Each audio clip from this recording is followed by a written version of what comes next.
Hi, Ms. Suglin here. Today I wanted to talk about 5 more ways to crush remote learning. There may have been a few things I forgot in my video from yesterday. So without further ado, the most important thing I forgot is that you must attend all of your online classes and stay in them.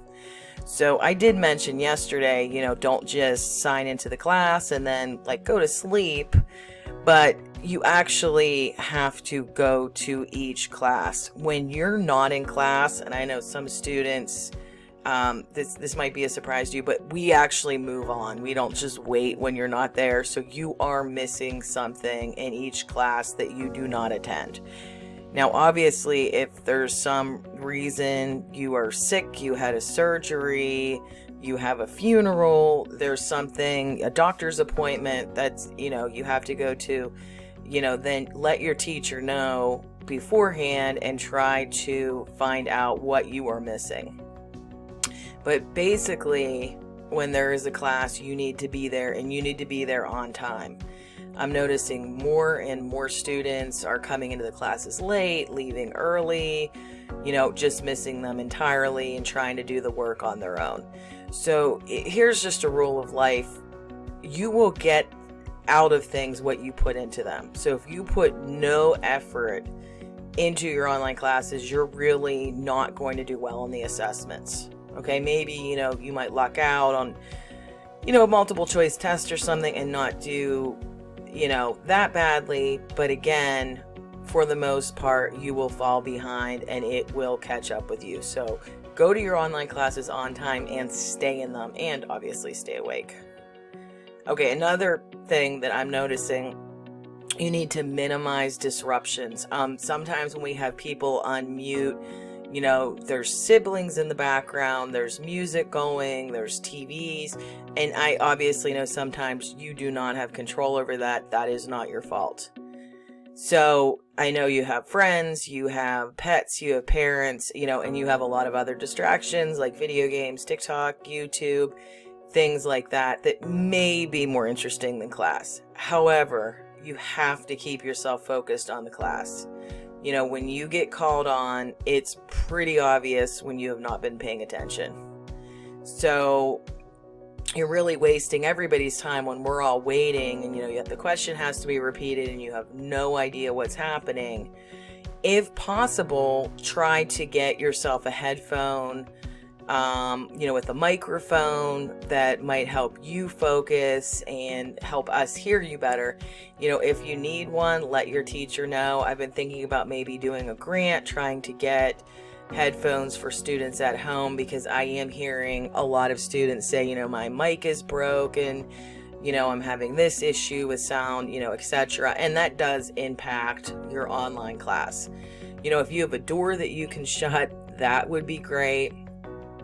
Yesterday I talked about people, maybe keeping your video on might help you, if you are comfortable with that, become a little more engaged in the class. And sometimes when people do that, we do see obviously younger kids and siblings and, other people in the frame. So if you have a door you can shut and have some privacy, that may help you to focus. And it's funny because the excuse that I hear the most when I call on somebody and they're not there is my mom wanted me to help. My dad needed me to do something.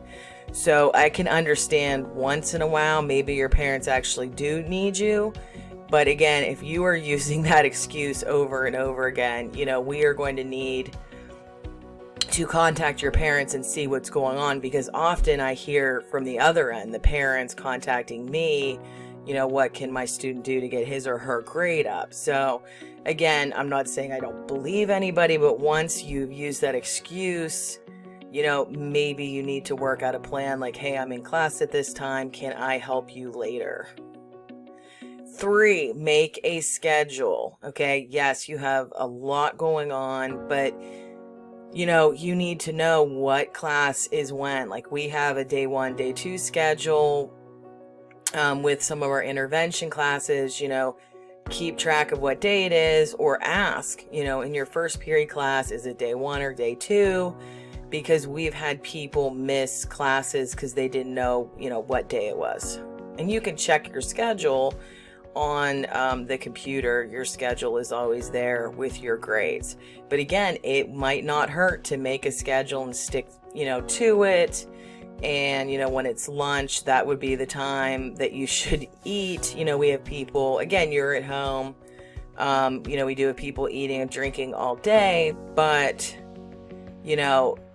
again, when you're missing something because you're making food, that is impacting how you're doing in your online classes. So try to keep that in mind, though. It might be obvious. Okay, 2, keep a planner. When you have something due, write it down. I can't remember things unless I write them down. Even when I write them down, sometimes I don't remember. That's why I have to keep a planner, and I have to keep referring to it. If I have a meeting, do I have this person I need to contact? Okay, if you write it down, you're just going to feel better. You're going to feel more organized. So again, even if it's like a small notebook or free calendar you got somewhere, when you print it out online, that really will help to keep you organized and keep track of your assignments. And again, it could be a check-off list, of things to do. When you check that off, that's going to be great. It could be a calendar where you write things. Okay, you just write things on the calendar. Okay, and again, this is just kind of a simple example of what yours may look like. And the last one that I have on here is check your grades. So we have at our school a way that students can go to like the student portal and check their grades. I have posted the directions multiple times, and I still feel like there's many people who just never do this.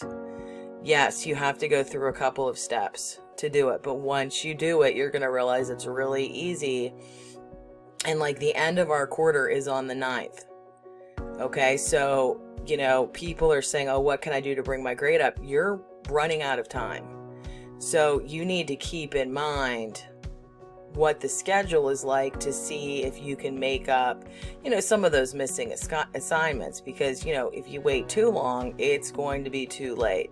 So again, just to quickly go through the steps again, show up to your classes, stay in them, participate, minimize your disruptions, and make a schedule. Know when you have to have what online class, even though you might be at your house all day. Now some people do have sports that they're leaving for, doing things like that, but keep your schedule, keep a planner, write down assignments and due dates. And then the last one is, check your online grades. They're there for you. And if, something's not put in yet, you can ask your teacher, did I, look on your online platform, did I turn that in? Okay. And if you turn work in late, like on Microsoft Teams, we don't get an alert. So I don't know. So if I have over 100 students, which I do, and we have over 10 assignments, which we do, if I was checking everybody's grades every day, that's 1,000 places I would have to click. So like I said, chat me, if you've turned something in late, and then I can go check it and correct that for you. If not, I'm not going to know that. Okay, so I hope these tips helped. If you think I left anything out or I need to add anything that is extremely important, please let me know. These videos are to help you, and I hope that you are having a great online experience and have a great day. Thanks for listening.